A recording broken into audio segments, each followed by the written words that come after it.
எது எப்போ நடக்குன்னு சொல்ல முடியாது. ஒன்றா இருக்கிற கட்சி கூட கடைசி நாள் அலைன் சரியில்லைன்னு போயிடுறான். அது வரையும் பிரிஞ்சு இருக்கிற கட்சிகள் திட்டுக்குன்னு ஒன்றா ஆயிடுறான். ஆகையினால் anything may happen at any time.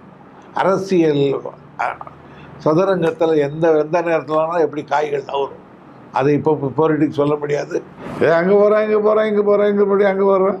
ஆனால் போக்குவரத்து கழகங்கள் ஆகி போச்சு.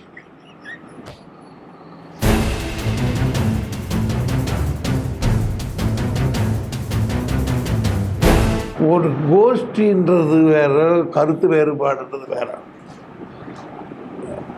அதனால கோஷ்டின்றது ஒருத்தர் குரூப் சேர்த்துன்னு அடிச்சு வெட்டி மடிகிறது கோஷ்டி. கருத்து வேறுபாடுன்றது ஒருத்தருக்கு ஒருத்தர் கருத்துக்களை பரிமாறிக்கொள்றதுல ஏற்படுவார். அது எல்லா கட்சியிலும் தான் கருத்து வேறுபாடு இருக்கும். அது கோஷ்டின்னு நீங்கள் பத்திரிகையாளர்கள் பெயரிட்டுக்கிறீங்க. திமுகவில் மாற்று கருத்துக்களுக்கு மதிப்பளிக்கக்கூடிய ஒரு ஜனநாயக மாண்பு உண்டு திமுகவில். அதனால தான் இந்த கட்சி இன்னைய வரையில்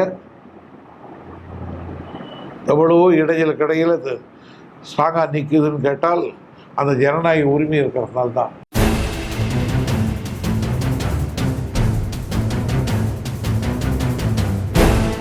அவரை பொறுத்தவரையில் அப்படி செயல்படுறது தான் எதிர்கட்சி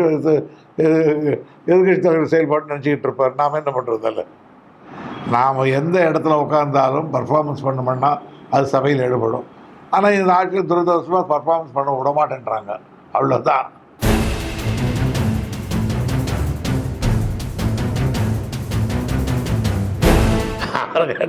நாங்கள் வளர்ந்துருக்கிறோம் சொல்லுவார்.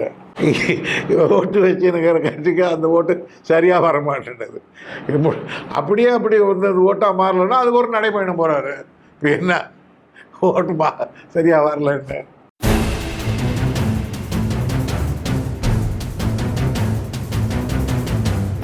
சென்சார் போர்டு சர்டிஃபிகேட் கொடுத்துட்டான்.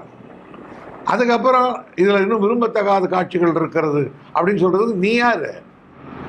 வெடிகுண்டு வருதுன்னா அப்போது வெடிகுண்டு கலாச்சாரம் தமிழ்நாட்டில் இருக்குன்னு ஒத்துக்கிறீங்களா? சர்க்கார் ஒத்துக்குதா? அப்படின்னா நீங்கள் அந்த வெடிகுண்டு கலாச்சாரத்தை மிரட்டலான்னா அவன் யாருன்னு மிரட்டி 24 மணி நேரத்தில் கண்டுபிடிச்சி அவன் எடுத்துகிட்டு படத்தை ரிலீஸ் பண்ண வச்சுருக்கணும். ஆக பார்த்தீங்கன்னா ஏதோ ஒரு பிளான் போட்டு பண்ண மாதிரி தெரிஞ்ச தவிர உண்மையாக தெரியல.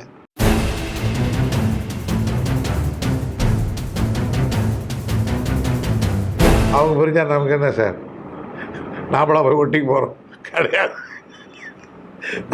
எவன் புரிஞ்சாருந்தா எவன் சேதான் நமக்கு என்ன? நாட்டில் நாங்களே தெரிஞ்சுக்கணும் ஒட்டிக்கிட்டு இருக்கிறோம். நாங்கள் அரசியலில் அதில் எப்போ பிரிக்கிறோம் எப்போ ஓட்டுறோன்னு எங்களுக்கே தெரியல. அஞ்சனிக்கா பிரிஞ்சாருந்தா நாங்களே கூட்டணிலேருந்து எப்போ பிரிக்கிறோம் எப்போ சேரணும்னு எங்களுக்கே கஷ்டம் இல்லை. ஊரில் இருக்கிற அஞ்சனிக்கால பிரிஞ்சாங்கன்னா காஞ்சனிக்கா பிரிஞ்சாங்கன்னா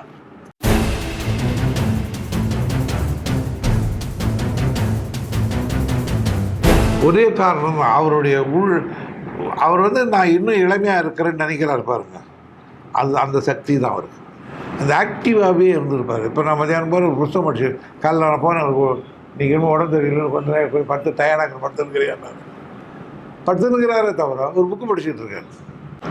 அந்த அவருடைய சுருளி மலைன்னு ஒரு சித்தங்கள் இருக்கா. அந்த புக்கு படிச்சுருக்கிறார்.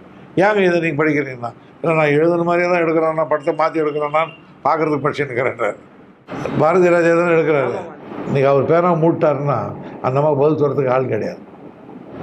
அது ப்ரெஷர் இல்லாமல் சுகர் இல்லாமல் இருக்கிறது பெருசு தானே.